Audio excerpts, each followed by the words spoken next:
ka ce ma yan uwanka ni Alisho ina ƙaunar kowa, sannan Aliyu ban kyamar kowa, komai kiya da ke yi biniyawa. Duk sanda zani leka garin ku zan kira ka, ka zo mu je mu zaga ba wai ba. Ni Aminu ne da kaiwa kamin yi, ka daina nuna kunya ko nauyi. Ka kyale yan adawa ko ba su so su ganka, tilas su barka yaro mai girma. Dai godiya gare ka masoyina, a yanzu kai ka share kukana.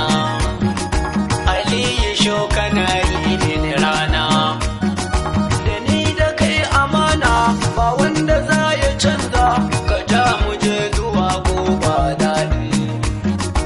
Aminu ake yake zance, na Alisho na ce a takaice, waɗansu za su so su amince. Da ni da kai amana ba wanda za ya canza, ka ja mu je zuwa gobe daɗi. Ita gaskiya matakin ta guda ne, in kan rike ta ba mai makacin ne. Masoya ne da ku duka guda ne, zan rike amana ga Alisho abuna, ka ja mu je zuwa gobe daɗi.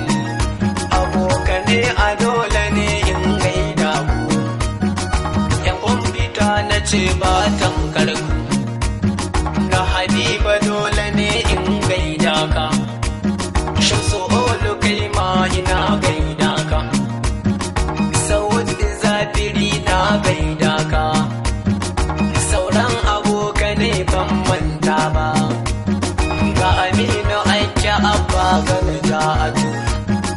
Da ni da ku amana ba wanda za ya canza, mu kama Alisho zai mana rana. Ba za na manta halin ƙauna ba, kowa ya so ni ba zan manta ba. Amina ake ban raina ba, abinda ka bukata Ubangiji ya baka, ka yi farin ciki ko wata rana.